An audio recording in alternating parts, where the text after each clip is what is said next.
Durante 40 anos, Ricardo Guilherme estuda, compreende e se coloca no lugar dos outros ao interpretar os mais diversos papéis no teatro. Fora dos palcos, ele construiu uma ponte entre o passado e o futuro, preservando a história em acervos, dando aulas e escrevendo livros. Reconhecido como um dos nossos melhores artistas, ele se divide entre uma arte radical e um diálogo democrático. Ricardo Guilherme, com certeza, vale por muitos. Outra parte delira. A minha infância não é uma infância típica. Eu não jogava bola, eu não sei soltar raia, pipa. Entendeu? Minha adolescência também é completamente diferente da adolescência dos outros. Minha geração ouvia uma música e eu ouvia as músicas dos discos do meu pai mais antigas. Sempre muito mais ligado aos mais velhos do que aqueles da minha geração. As brincadeiras típicas não tive. Desde criança eu fazia teatro. A gente se determina, acha que quer ser e vai, desde criança.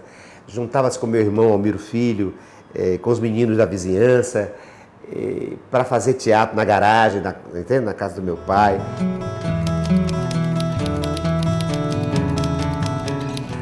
Eu era gêmeo. Esse é um fato curiosíssimo na minha biografia, digamos, né, pessoal.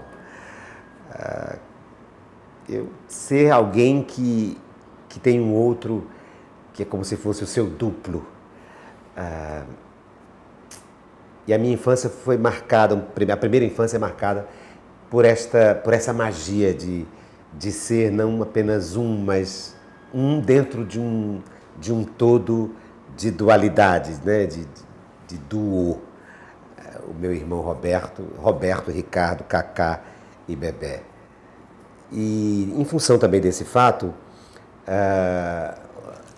a morte, quer dizer, o sentido de perda, de quebra de elo, de completude, de interligação de um ao outro, se deu de forma muito precoce na minha infância, porque esse meu irmão gêmeo morreu com 4 anos, mais ou menos. Então, geralmente, as crianças têm noção da morte, né? Um pouco depois, né? Depois dos 7 anos, 9, acho eu. E eu acho que eu fui tocado por isso muito cedo. Então, eu acho que esse fato de ter sido gêmeo é marcante na minha maneira de ver o mundo. E talvez seja por isso que eu seja tão ligado ao outro. Isso marcou profundamente a minha vida e se reflete, inclusive, no meu teatro, na minha maneira de pensar, na minha literatura.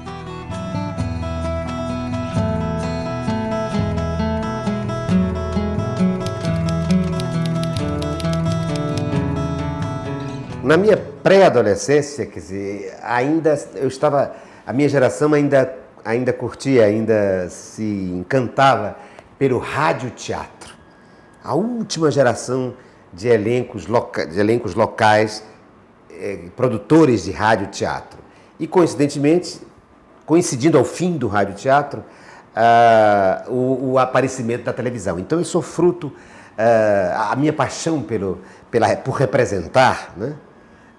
Acho que advém daí, de ouvir e de ver, de ouvir rádio, ouvir novela de rádio e ver a televisão, o encanto da primeira geração que viu uma televisão.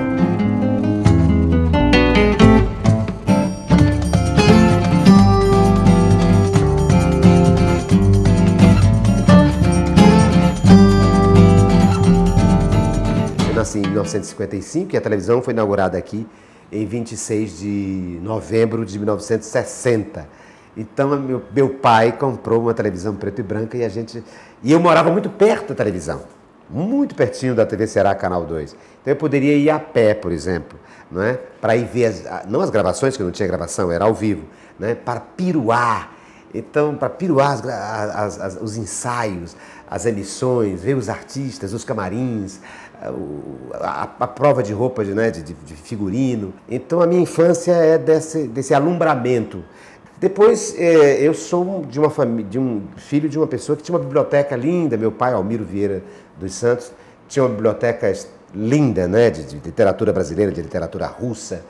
E minha mãe também, uma mulher chamada Wanda Guilherme Vieira dos Santos, mulher esta que tinha uma vida social fora da casa. Ela não é aquela dona de casa típica, ela trabalhava fora. Então, eu estou dizendo que o meu ambiente de família para despertar para a literatura, para o teatro, para as artes, era favorável nesse sentido, porque meu pai tinha uma base, né, de livros que eu invadia a biblioteca dele para ler, e minha mãe também nunca foi aquela mulher muito calma, ela sempre foi uma mulher de trabalhar fora, e acho que isso também me deu uma visão de mundo, né, que perpassa a minha maneira de encarar o casamento e os homens, as mulheres, enfim, a vida familiar. Mas foi assim, embora os dois não tivessem, meus pais, Almiro Vieira e Wanda Guilherme, não foram muito favoráveis a que eu fosse de teatro e de rádio, de televisão, mas contra eles e driblando a vontade deles, eu passei daquele que observa para aquele que vai fazer rádio, novela, onde eu estreiei, e depois televisão. A inauguração da televisão em cores do Ceará, eu estava lá como ator. Outro fato determinante, né, é que eu era de uma família de um homem que tinha pelo menos um artista, né? Família de uma família Guilherme que tinha pelo menos um grande artista. E que artista, né? O cantor, o diretor da Ceará Rádio Clube, o primeiro telenovelista do Ceará, esse publicitário, esse jornalista, esse cronista, esta extraordinária figura humana que é Guilherme Neto, que tinha inaugurado a televisão Ceará, Canal 2, que tinha sido diretor da Ceará Rádio Clube, tinha fundado a Rádio Verdes Mares, quando a Rádio Verdes Mares ainda pertencia ao Diário Associados. Enfim, é uma figura linda, mas Guilherme Neto também não queria que eu fosse de rádio e de televisão. Exatamente porque conhecia o ambiente e dizia, não dá certo esse menino, porque eu vivia na televisão, eu vivia piruando, eu passava o dia, gazeava a aula, entendeu? Às vezes, ia para lá e ficava de noite, chegava muito tarde em casa, menino de 10, 11, 12 anos, então era até perigoso. E ele muito preocupado comigo, falou com meu pai, quantas vezes meu pai às vezes me deu umas sovas para eu deixar isso, porque ele dizia, Almiro, esse menino vai se encantar com isso, esse menino era eu. E ele não vai estudar. O Guilherme, essa figura extraordinária, linda, linda, linda. Aqui o Ceará deve tanto. Mas, enfim, ele fez campanha e me proibiu. Me proibiu de entrar na televisão Ceará Canal 2 e nos estúdios da Ceará Rádio Clube. Eu entrava driblando, de teimoso, de transgressor que eu era. E muitas vezes paguei em pancada, como é que chama? Em pisa, como se diz no Ceará. Porque transgredi esta lei, não entrar na televisão. Eu fiquei mal com o Guilherme Neto, fiquei uns 6 anos mal com ele, pedi a bênção a todos os tios, menos a ele. E quando foi depois, eu fiz as pazes com ele, porque ele teve a grandeza de, quando eu fiz 18 anos, me chamar e dizer, bom, eu tentei e você desistisse disso, que isso não é profissão para ser, é uma profissão incerta, insegura, etc. Mas como eu já sei que você agora tem vocação mesmo, já provou que tem e teimou em ser isto, eu acho que você deve ir sim e tem a minha aprovação. Vai surgir agora uma nova televisão daqui a um ano no Ceará e se você quiser você vai para lá. E era a televisão educativa do estado do Ceará, a TVC. Isso era 1973 e a televisão seria inaugurada em 1974. E eu estou lá na televisão educativa, que agora, algum tempo atrás, se transformou em TVC, né? Que é esta televisão, a TV Ceará. Eu estou lá desde antes da inauguração. A primeira voz que disse, pela primeira vez, boa noite, senhores telespectadores, estamos em fase inaugural da televisão educativa do estado do Ceará, Canal 5. Escrevam para a nossa emissora, dizendo como estão recebendo a imagem e o som da nova televisão do Ceará. Esta voz era a minha.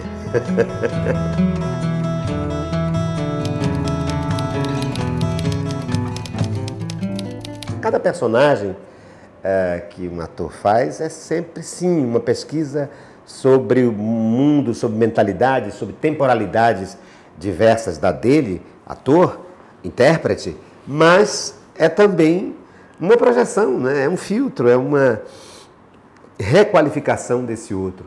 Eu fiz alguns outros, né? Peças de teatro? Bom, desde o começo eu comecei fazendo o Mártir do Gólgota nos anos 70, 1970, fazendo São Cirineu, fazendo o Tiago, que é aquele cara que leva a cruz, ajuda Jesus a levar a cruz. Eu fiz, depois, muitos anos depois, fiz a Peraldiana, do casamento da Peraldiana, com Haroldo Serra. Que outro que eu fiz? O Moacir, da Divina Comédia de Dante Moacir, a Rainha do Maracatu, do Ramadança, a Bruxa, de uma peça infantil. Enfim, eu fui delegado, fui policial, fui mulher, fui homem, fui heterossexual, fui homossexual. Enfim, o teatro me permite, fui do século XIX, fui do século XX, entende? Fui de uma classe social mais básica e de uma classe social sofisticadíssima. O teatro permite isso, né? Apareceu la Margarita, Paris la Margarita. Essa peça foi feita em tantos países, essa peça a gente nem sabia o que ela ia dar e de repente virou uma peça que ficou em cartaz durante 10 anos, mais de 10 anos, né? Até hoje ainda faço de vez em quando a peça. O Teatro de Alencar agora me convidou para fazer todo final de mês, fazer Apareceu Margarida. E foi com essa peça que eu excursionei pelo mundo todo. E essa peça me permitiu tanta coisa, porque peça sobre a educação, sobre a opressão, sobre a exorbitância do poder, né? Essa peça, mesmo feita em português, ela tinha um impacto extraordinário, porque eu fazia pelo exterior, por aí, Alemanha, França, Cuba, né? Itália, Portugal, Espanha, Tunísia, Angola, Nicarágua, México. Eu fazia por aí em português.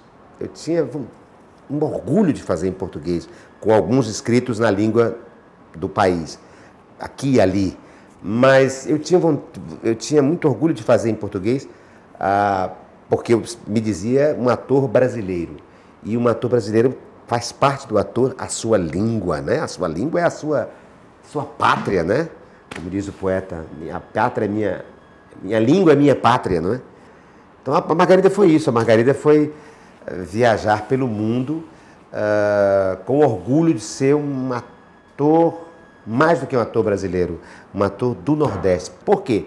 Porque a imagem que se tem no exterior do Brasil, ou melhor, do Nordeste, se a do Brasil já não era naquela época, né, boa, imagina o Nordeste. Então o Nordeste era muito ligado à fome, entendeu? Um desconhecimento total, à pobreza, à miséria mais do que isso, como se a miséria não fosse capaz de produzir uma cultura. E saber que a França, que a Sorbonne, que os grandes centros chamados da elite intelectual estavam recebendo um professor de uma universidade de uma região como essa, tão estigmatizada como o Nordeste, e esse professor poder falar sobre a cultura do seu país, sobre a cultura do mundo, compreendendo que o Brasil, o Nordeste, Fortaleza, o Ceará, é apenas um ponto de vista para se olhar o mundo, ele não é uma ilha descolada do mundo, né?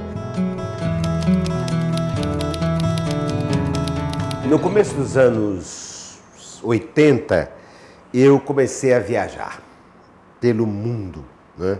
Me encantei por essa ideia de fazer com que o Ceará repercutisse não só no Rio de Janeiro, mas em São Paulo, nos grandes centros, naquela época, não é, industriais, da indústria cultural, mas que além mares, né? E aí visitei países tão diferentes, entende? Em termos de desenvolvimento social, né?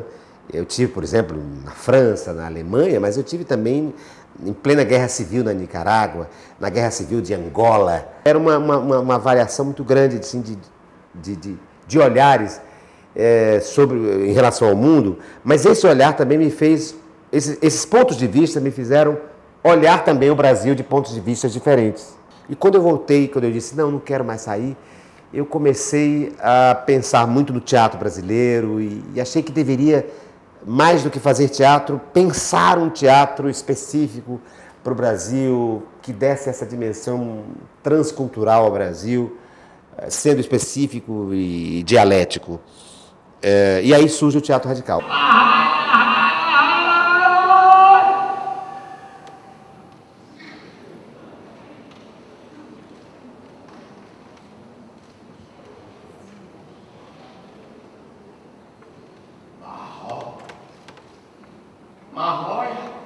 O teatro radical me deu esse receio, era algo que radicalizava, que, enfim, que rompia com um padrão, né?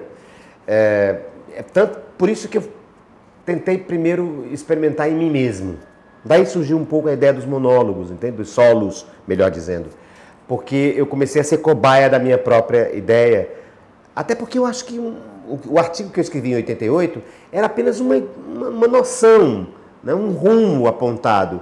Mas uma teoria só pode ser feita, e muito mais uma metodologia, quando ela é fruto de uma experiência. Depois comecei a experimentar isso com outros atores, dando oficina no começo dos anos 90, levando esse teatro radical para o curso de arte dramática da Universidade Federal do Ceará, onde eu era professor, e aí teve um encontro fundamental para o teatro, né, onde eu pude fazer série de experiências com outros atores, porque o encontro foi dado com meus alunos, alguns deles, que se transformaram em radicais ortodoxos.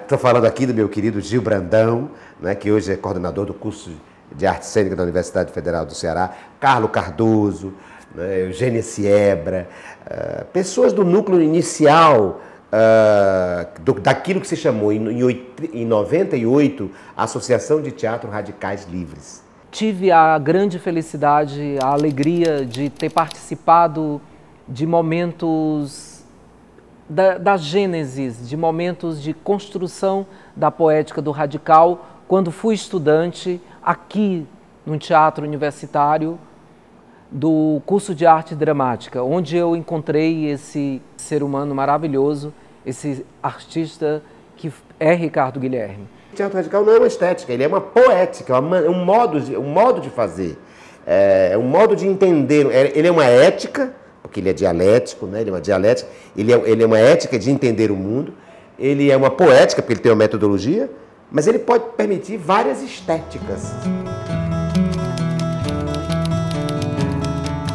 Ricardo Guilherme é um mestre da cena, é uma alegria sempre renovada apreciar o Ricardo Guilherme em cena e é uma alegria também sempre renovada ter o Ricardo Guilherme fora da cena. Fora da cena é o mestre que orienta, que acompanha as novas gerações, que estimula a formação de plateia, que faz prosperar o desejo de fazer teatro, a vontade de fazer teatro, a necessidade de fazer teatro. Pois é, 40 anos de teatro. E uma coincidência, 40 anos de teatro meus, não é? De 1970 a 2010, no mesmo ano do centenário do Teatro Zé de Alencar. Então, eu posso dizer que desses 100 anos do Teatro Zé de Alencar, eu tenho pelo menos 40, né? Aqui. E nós estamos aqui, nesse lugar que a Isabel Gurgel agendou e programou visualmente, que é um camarim chamado Bravíssimo, Camarim Ricardo Guilherme. Então eu tenho um orgulho disso. Primeiro porque eu estive pensando, nesses 100 anos, é quase a metade, né? Eu tenho aqui no Teatro Zé de Alencar. Eu representei aqui pela primeira vez, eu tinha 14 anos de idade, né? E estou aqui há 40 anos, essa casa há 40 anos ela me pertence, ela me perpassa. Outra coisa, eu sou historiador desse espaço, né? Eu escrevi em 1980 e publiquei um livro pela Secretaria de Cultura do Estado do Ceará, naquela época, um livro chamado História do Teatro.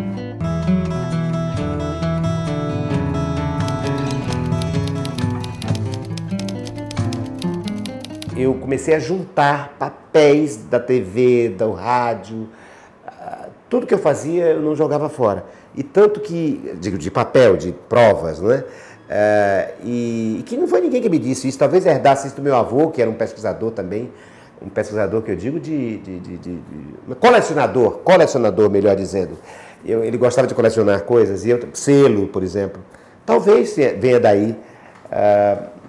E eu também, o pesquisador, eu colecionei, tanto que eu tenho hoje scripts da TV Ceará Canal 2, scripts dos jornais, dos telejornais, scripts das rádio notícias, entende? Coisas assim que eu nem estava tendo consciência que estava salvando esse patrimônio. A minha vida foi feita muito imbricada, uma atividade na outra, uma multiplicidade muito grande. Eu era ator de rádio, fui assistente de produção dos programas do Gonzaga Vasconcelos nos anos 69, 70, esse programa Gente que a Gente Gosta, e Porque Hoje é Sábado, que lançou todo esse pessoal do Ceará, Fagner, Belchior, Fred Teixeira, Jorge Melo, Tete, essa gente toda. Eu escrevi poesia, porque logo no começo também da minha pré-adolescência eu já estava envolvido com o Clube dos Poetas Cearenses, e a minha primeira publicação foi exatamente aí, nas antologias dos novos poetas do Ceará.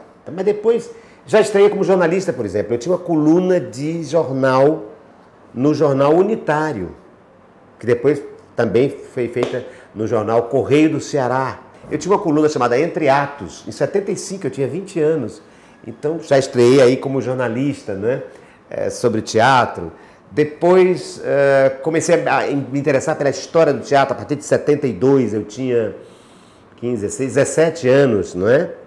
E comecei a me interessar pela história do teatro do Ceará. E começo a ideia que se concretizou quando eu tinha 20 anos, em 1975, de criação de um museu cearense de teatro.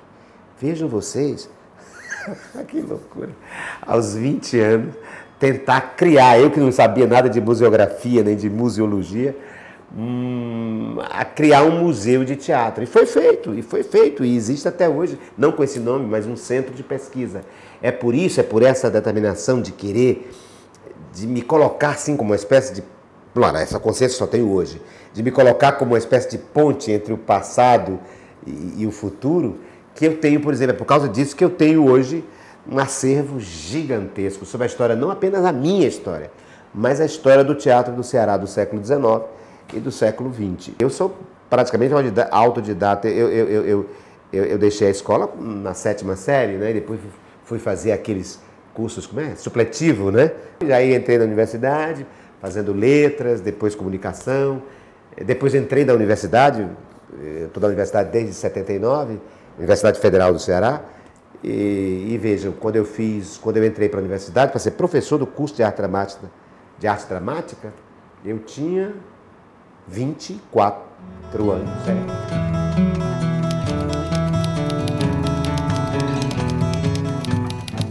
Às vezes o problema precisa ser transformado na solução. Mesmo na escassez, você tem que ser criativo. Acho que isso é muito do Ceará, né? É muito do Nordeste, né? Não tem nada, pois mesmo assim a gente faz. Aliás, exatamente o que não tem é que a gente vai fazer.